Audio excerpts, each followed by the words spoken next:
The Tata Institute of Fundamental Research is a national center of the Government of India for advanced study and fundamental research in nuclear science and mathematics.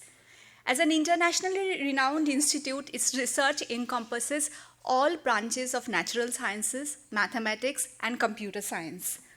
In addition to basic research, the institute is also conscious of the importance of science education, public outreach, and the training of young researchers. TIFR's footprint across the country also includes Homi Bhabha Center for Science Education in Mumbai, the Radio Astronomy Center in Uti, the National Center for Radio Astronomy in Pune, National Center of Biological Sciences in Bangalore, Center for Applicable Mathematics in Bangalore, Very High Energy Gamma Ray Observatory at Hanley, and International Center for Theoretical Sciences at Bangalore. I'm telling you all these things because most of our centers, apart from Hanley, have paintings. So when we are talking about the TIFR collection, I would also like to tell you that TIFR is not only the center in Kolaba, but all these places are also TIFR. And now the new center that has come up is in Hyderabad. It's the TIFR Center for Interdisciplinary Sciences. And this one is of course new, so we don't have any paintings there as yet.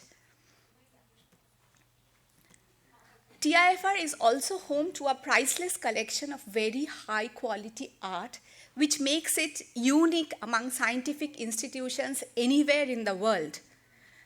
So as I told you, the talk will be first an introduction to Homi Bhabha, founder of TIFR. Then I'm going to tell you about how TIFR was founded, the lightning introduction to Indian art and especially focus on the Bombay progressives. I will also talk about the Baroda artists and the growth of the TIFR collection and samples of the TIFR art collection. TIFR was founded by Homi Jahangir Bhabha in 1945. Homi Bhabha was not only a famous scientist, but he was also a good artist himself and a great connoisseur and patron of art. We can see his study here. These photographs are from TIFR archives. You see the painting and you see the sculpture there. He was born into a wealthy Parsi family at Mumbai, now then Bombay, on October 30th, 1909, to Jahangir and Meherbai Bhabha. He was named after his grandfather, Hormuzji Bhabha, who was the Inspector General of Education in Mysore. This is Jahangir and Meherbai Bhabha, and this is Hormuzji Bhabha.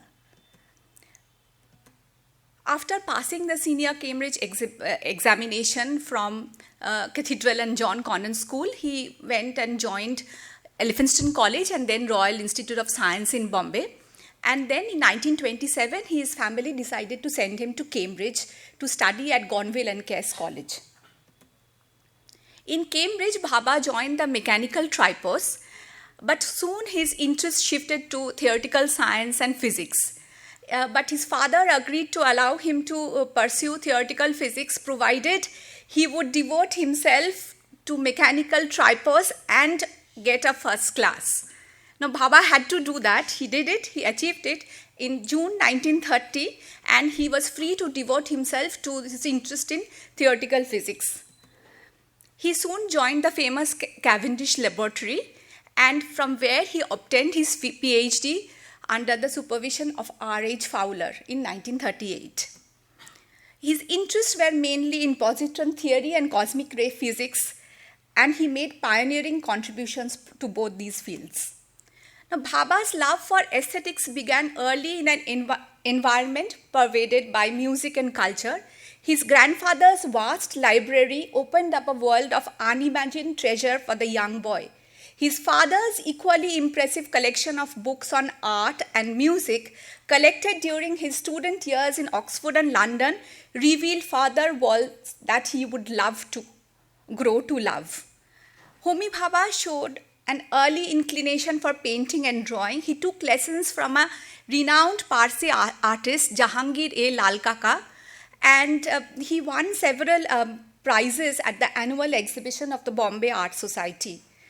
Cambridge, of course, opened up a whole world of art for Bhabha, giving him the opportunity to visit some of the great museums of the world and to attend the live concerts and hear the music that he loved so much. Now, during his years in Cambridge, he designed some of the stage decor for some of the plays. This is one from Mozart's opera, I Demonio. According to Jamshed Bhabha, for Homi Bhabha, the arts were not just a form of recreation or present relaxation. They were among the most serious pursuits of life, and he attached just as much importance to them as to his work in mathematics and physics. For him, arts were, in his own words, what made life worth living. Now, in 1939, he came to India for a holiday when the Second World War broke out. So there was no question of going back to England because it was under severe attack by air and sea. So he decided to continue staying here, and he was invited by Sir C.V. Raman to join the Indian Institute of Science at Bangalore. Now, he spent 5 years there, and during his 5-year stint in Bangalore, he first came face to face with the difficulties of carrying out first-class research work in India.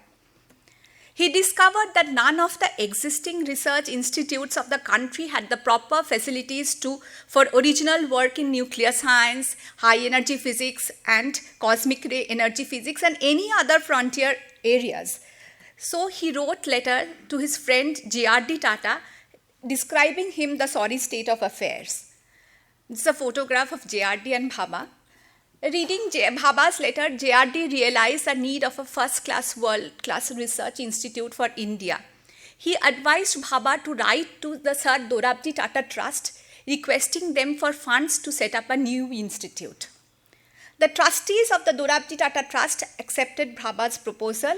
In May 1945, the trustees decided to sponsor an institute for fundamental research in cooperation with the government of Bombay. It was decided to incorporate the cosmic ray unit of the Indian Institute of Science, Bangalore, in the new institute, which would be named the Tata Institute of Fundamental Research. The name Tata Institute, we still call it the Tata Institute of Fundamental Research, though it's now completely a central government organization under the Department of Atomic Energy because of the initial funds given by the Tatas during the starting of the institute. TIFR started functioning in the campus and buildings of the Indian Institute of Science in Bangalore from 1st June 1945.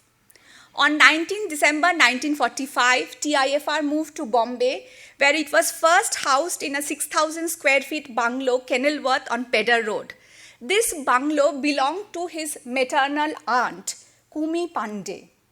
And one section of the bungalow was used for the office purpose, for Tata Institute of Fundamental Research. When the activities of the institute increased, the space was very little, so they had to move to a much bigger place. It moved to Old Yacht Club, which is near the Gateway of India. The new buildings where TIFR is now housed at Kolaba campus were formally inaugurated by the then Prime Minister Jawaharlal Nehru on 14th of January 1962. It's a photograph of the inauguration.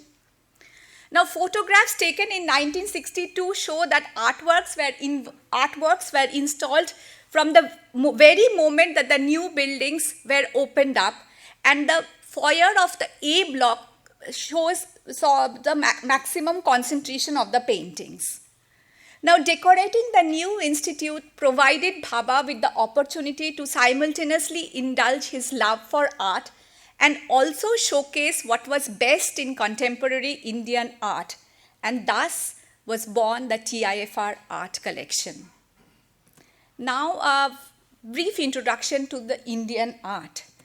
Indian art can be classified into specific periods, each reflecting particular religious, political and cultural developments. So from prehistoric times till 1200 AD, we call the ancient period.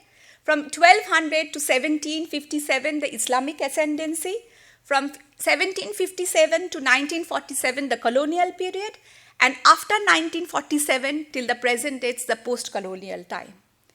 Some of the gems from the ancient period, we see the cave paintings of Bhimbedka, then we see the Harappan seal, the Ashokan pillar, the head of Buddha, it's a Gandhara style.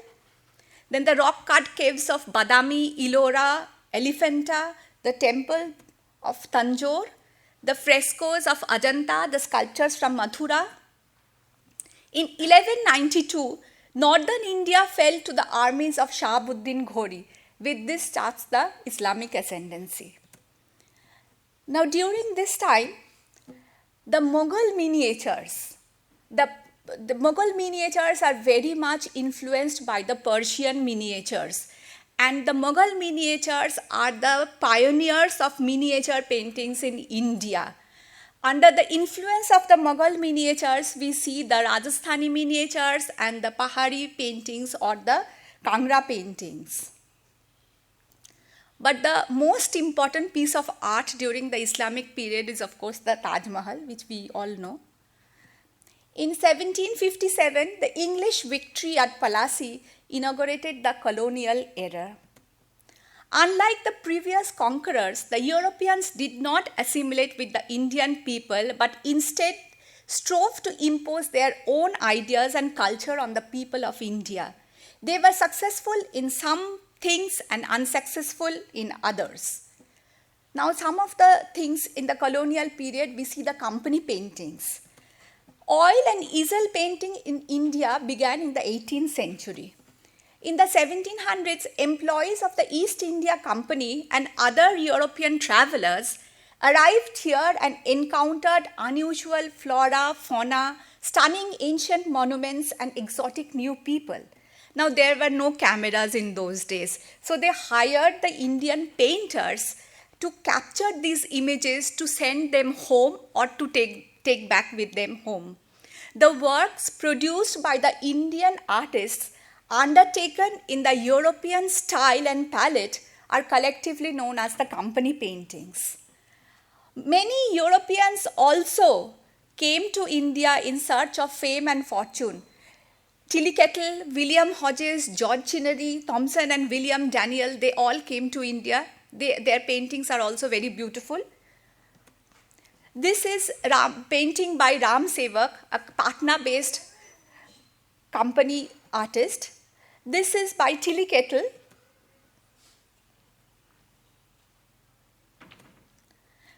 Now the starting of the art schools of India.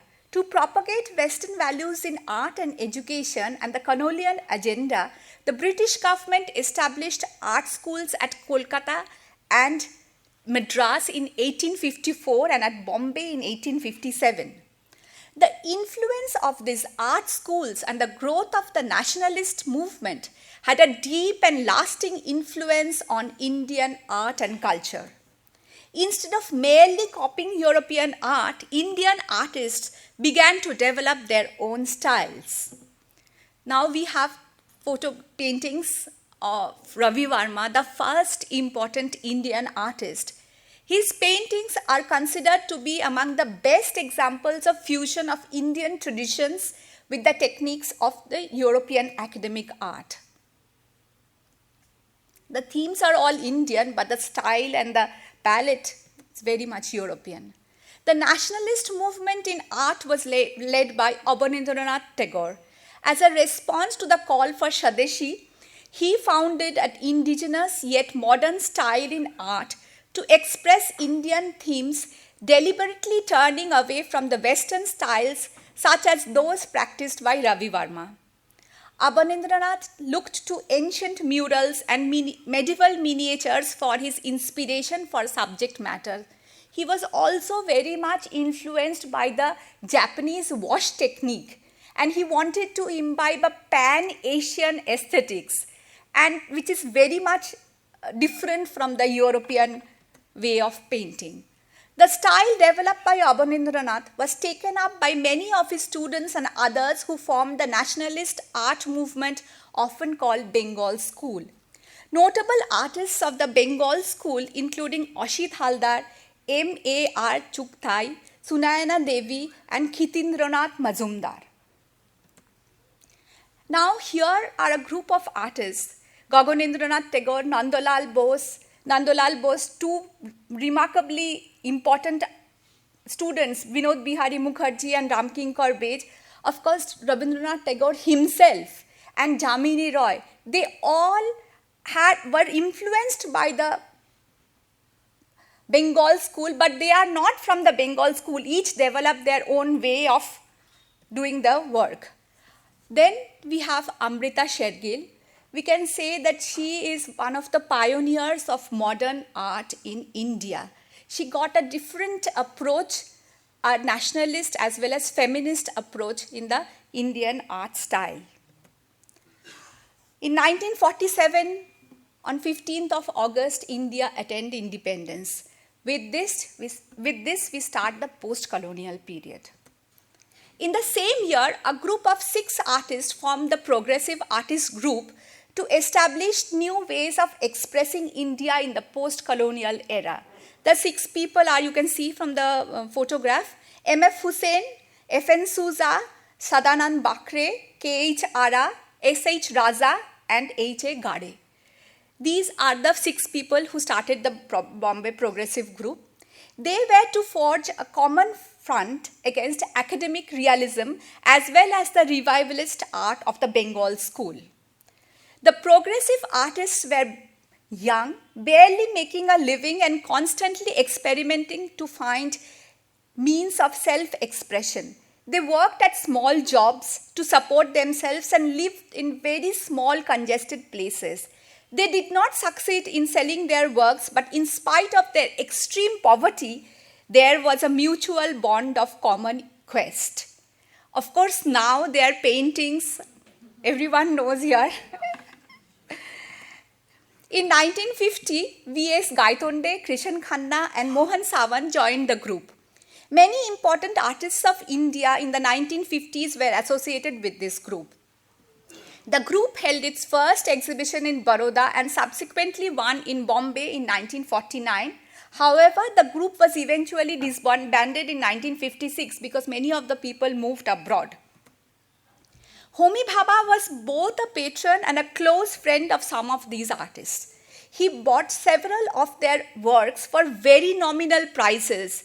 In doing so, he founded the priceless collection that can be seen today at TIFR. The collection at TIFR represents significant phases of the artistic development of the members of this group. It's a work by Krishan Khanna. If you enter TIFR, the first painting that you get to see is this painting. Now we talk about the TIFR art collection. The Tata Institute of Fundamental Research owns and manages an art collection which was financed entirely by the institute. Along the corridors of the institute are displayed some of the remarkable works of art spanning several decades of the second half of the 20th century. This collection is very much the product of Homi Bhabha's vision along with that of his successor, Professor M.G.K. Menon. Today, TIFR houses more than 300 artworks. When I say TIFR, I include all the centers of TIFR as well. These are archival photographs. You can see Professor Menon with Homi Bhabha and M.C. Chagla looking at the mural, and here they are looking at the bust of Einstein. This graph will show you that the acquisition of the painting started from 1952, and after 1997, of course, it stopped. You can see that the years that reaches the maximum is 1954, when the stone laying of the Colaba campus happened. And in 1962 and 64, just before Homi Bhabha died, 1962, the Colaba campus was inaugurated by Jawaharlal Nehru. And of course, for the next few years also, like 66, 68, also we see Professor Menon continuing with the art acquisitions. But as time goes on, you see that there is a drop, and finally, after 1997, TIFR has not acquired anything. Bhabha started acquiring paintings for TIFR while TIFR was still functioning from the old yacht club. This is the first painting that was acquired by Homi Bhabha in 1952. It's a painting by G.M. Hazarnes. It's called Window. By the late 1950s, there were enough paintings in the collection to arrange an exhibition salo style at the old yacht club. Now we talk about some of the painters and the paintings of the collection.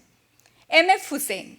From poster painter to India's most celebrated artist to a lonely death in exile, Hussein's life was a roller coaster whose one enduring quality was his sheer genius.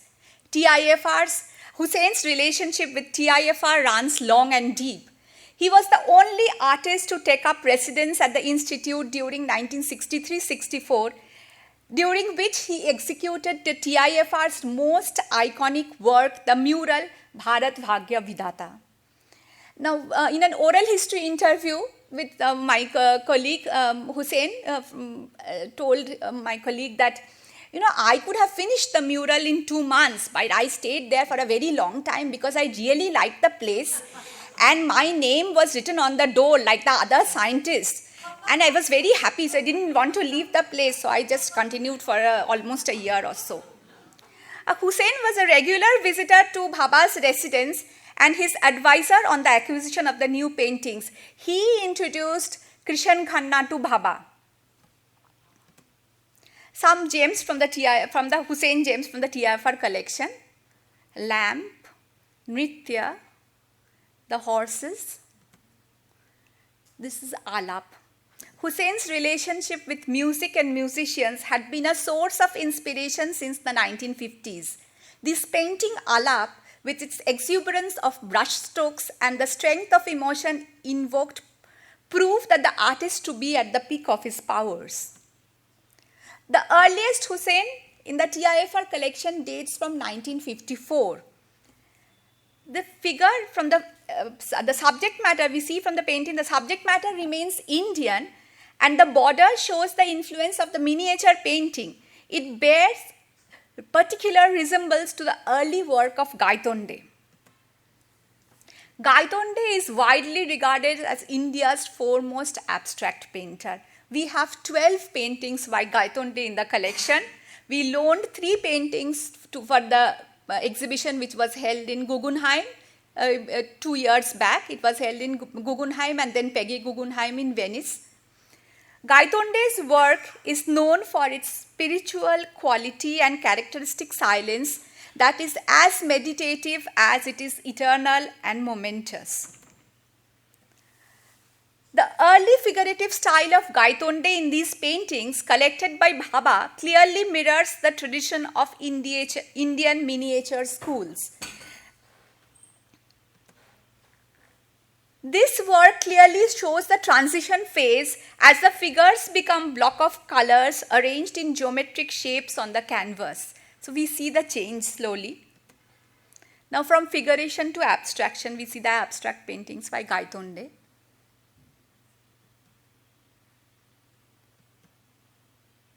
This one went for the exhibition. 3 monumental works in the collection with the famous artist Tayab Mehta was bought by Professor Menon during 1968 to 71. So we see an untitled, we see a seated figure, and of course we see the great diagonal 3. K.H. Ara, the self-trained artist whose works varied very little over a career of more than half a century. He worked as a car cleaner most of his life and died very, very poor, but still found plenty of time for painting. His work is generally characterized by the depiction of female nudes and still life. Some of the paintings of Ara from the TIFR collection. In the use of luminosity, color and abstraction, Ara's still lifes recall the abstract still lifes painted by Henri Matisse, a French painter. This is a painting by Matisse. The nudes.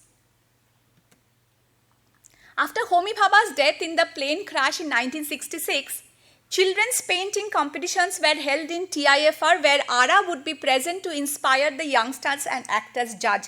This is a photograph from the archives where ARA is looking at the paintings by the children. Throughout his life, ARA remained a friend of the TIFR community. TIFR houses 24 of his paintings, more than those of any other artist. Moreover, apart from the nudes and the still life, the TIFR collection showcases a variety of subjects depicted by the painter which are not quite unknown to the broader public. This is a landscape. This is Deccan Dancer, and then this one is the Lest We Forget His Sacrifice. It's a huge painting by Ara where Christ is shown with the mushroom clouds, and it's a very controversial thing because we have this painting right in the entrance of the Homi Bhabha auditorium. This is the only painting by Homi Bhabha in the TIFR collection. Presently, it is being shown in Indira Gandhi National Center for Art. This vigorous semi-abstract was one of the last works executed by Bhabha. Now we talk about the European connections. War emigrants from Europe who landed in Bombay became central to the development of art in modern India in its formative years. Rudi von Leyden and Walter Langhammer were not only patrons of art and of the progressive artist group, they also introduced a European sensibility that was radically different from the Royal Academy of Art style taught in the colleges in India. Walter Langhammer came to India in 1938 and joined the Times of India as the director of its art department. He ran a salon where many painters like Sousa and Ara would come on Sundays and discuss their work. Actually, these people did not have a studio. They were so poor, they could not afford to have a studio. So most of them used to come in this place, and Walter Langhammer used to interact with them, and they were introduced to some of the Western art through Walter Langhammer.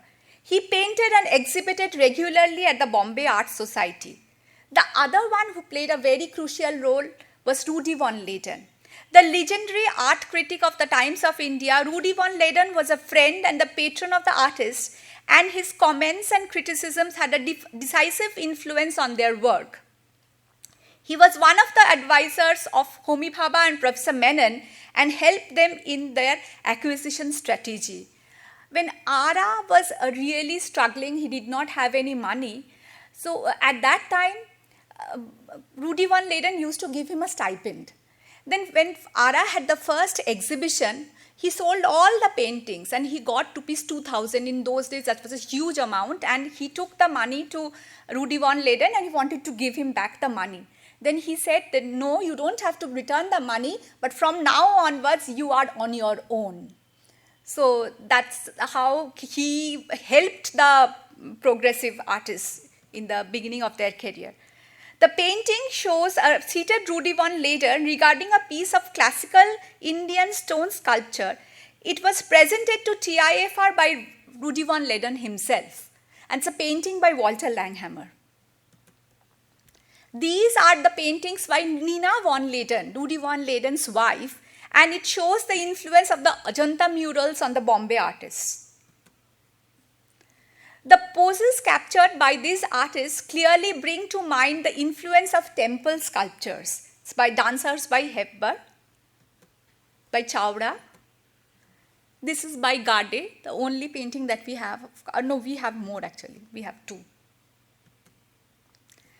Francis Newton Sousa, or F.N. Sousa. Initially, he used to sign as Newton. So early paintings, you see the signature Newton. The founder of the Progressive Artist Group is represented by 3 paintings in the TIFR collection. This painting depicts a market scene.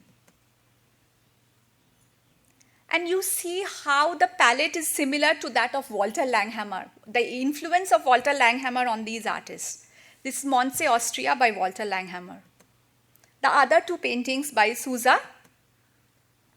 This work by S.H. Raza is a realistic depiction of the CJ Hall, now the National Gallery of Modern Art in Mumbai. Some of the most attractive works in the TIFR collection are by Jahangir Sabawala. In his early years, his canvases comprised of impulsive brushstrokes, subtle coloring, and vast amplitude of sky and land and sea that gave a feeling of the infinite. But by the 70s and 80s, his landscapes and seascapes were scattered with seekers, pilgrims, wanderers in an eternal quest. Early works of Sabawala. This is one of the later works, Apparition on the Beach. Artists from the Baroda school have a significant presence in the TIFR collection. The Maharaja Sayaji Rao University in Baroda was the first university to give degrees in fine arts in India. Practicing artists like N.S. Bendre, Shankhu Chaudhuri, and later K.G. Subramaniam from different art centers of the country were brought in to teach in this university. The concept of art as vocation, which developed at Shantiniketan, found fresh soil at Baroda. Shankhu Chaudhuri and K.G. Subramaniam were students of artists like Nandalal Bose, Ramkinkar Bej, and Vinod Bihari Mukherjee, and brought to Baroda an inspiring lineage. This is by K.G. Subramaniam from the TIFR collection. Sculpture with Shankhu Chaudhuri. N.S. Bendre was known as Dada at Baroda. He had been a reputed, widely exhibited, widely travelled painter before he came to Baroda in 1950 to head the department of painting. These two beautiful paintings are from TIFR collection by N.S. Bendre. Now, he had a huge number of students who actually played a very important role to build up the Baroda group. When three of his students, Shanti Dave, Trilok Kaul, and G.R. Santosh, were planning to exhibit together, he suggested that along with the other senior students, he should himself join in. That is how the Baroda group of artists was formed, which held its first exhibition in Bombay in 1956. So these are the paintings that we have. This is by G.R. Santosh. He came to Baroda in 1953 to work under the guidance of N.S. Bendre. His paintings played a pioneer role in the neo-tantric trend in contemporary Indian art. Among other artists trained by Bendre is Jyoti Bhatt. We have two paintings by Jyoti Bhatt. Vinod Rai Patel and Firoz Katpitia were also trained by N.S. Bendre.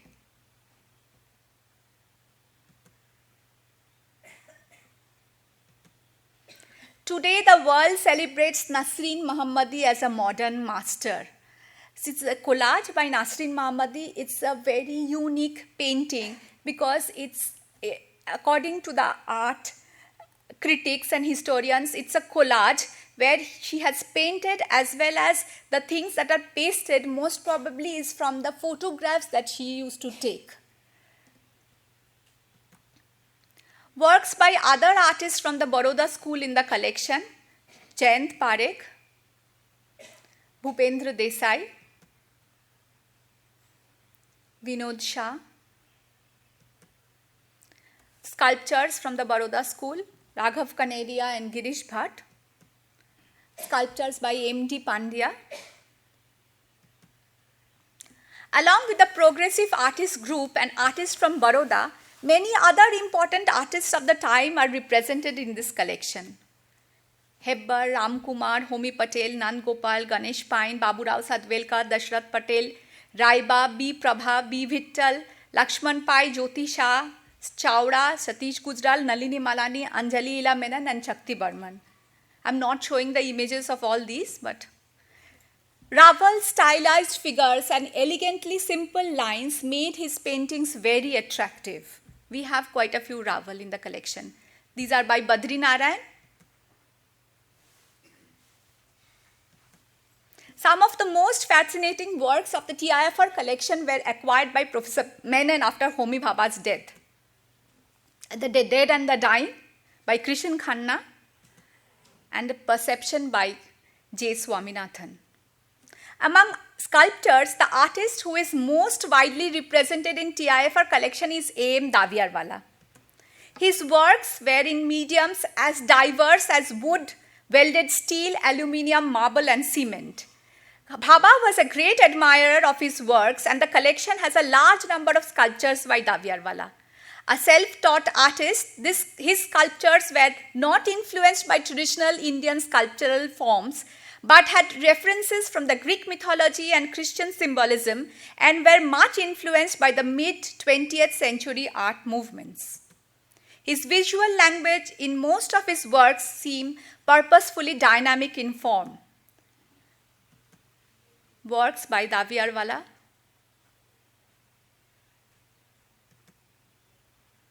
Especially Breakthrough and Thunderbird, these are very important. These 4 pieces of sculpture are currently being displayed in the Indira Gandhi National Center for Art as a part of this exhibition, Threads of Continuity. One of India's first few women sculptors, Pilu Pochkhanwala, experimented with a number of media and techniques in the 1960s and 70s, including direct carving and cement and metal casting. We have 2 sculptures by Pilu Pochkhanwala in the collection. This head of Homi Bhabha, the artist is B. Vittal. This was gifted to TIFR by JRD Tata on the first birth anniversary after Homi Bhabha's death. That was on 30th October 1967. One artwork that most closely aligns with the work of the Institute is the bust of Einstein by Sir Jacob Epstein. We also have some of the antiquities, the temple pillar from Rajasthan, the Chola sculptures from the Chola period, the Vishnu statue, Lord Subramaniam and Kal Bhairav. This was also acquired by Professor Menon during the inauguration of the Homi Bhabha Auditorium. The TIFR mural. The most important single work in the TIFR collection is the remarkable 45-foot mural executed by M.F. Hussain and titled Bharat Bhagya Vidhata. This work was commissioned by TIFR and came out of a competition process that ran from the end of 1962 into the first months of 1963. The idea behind the competition was simple. Each artist was asked to create a preliminary design at a scaled down size. 13 artists were invited to submit their designs to a committee set up by Homi Bhabha to decide the winner of the competition. And 10 artists responded. So I'm going to show you all the entries now. Cosmos in the Making by N.S. Bendre. This is Civilization by K.K. Hebbar. Spring Festival by Ara.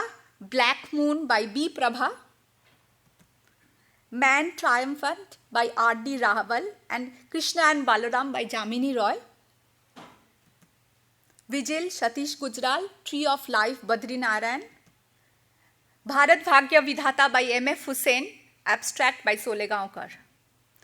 The committee comprised art critics Karl Khandalwala, Rudy von Leyden, Firoza Wadia and Professor K. Chandrasekharan, then the head of mathematics and the deputy director.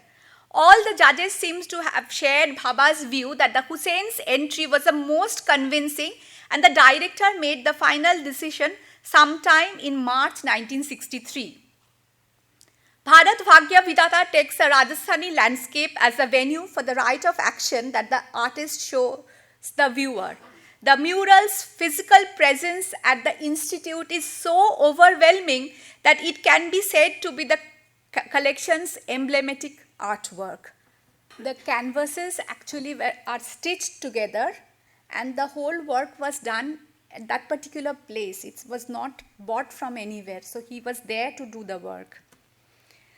These are the recent acquisitions in the sense that these 3 paintings were donated by Ila Pal, the artist, to TIFR in 2012.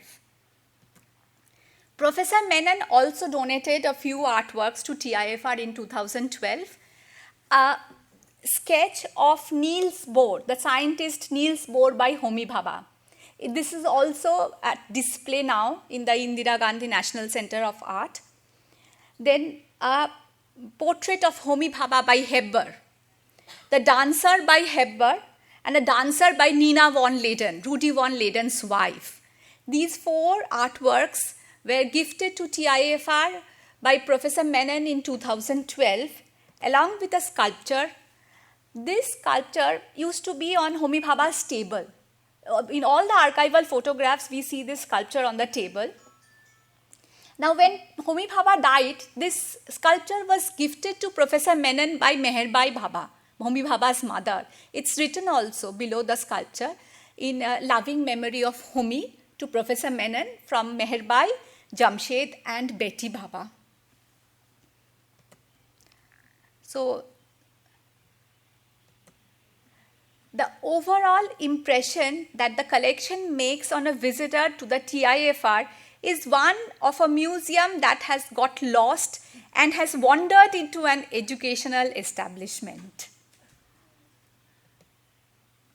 I know quite clearly what I want out of life. Life and my emotions are the only things I am conscious of.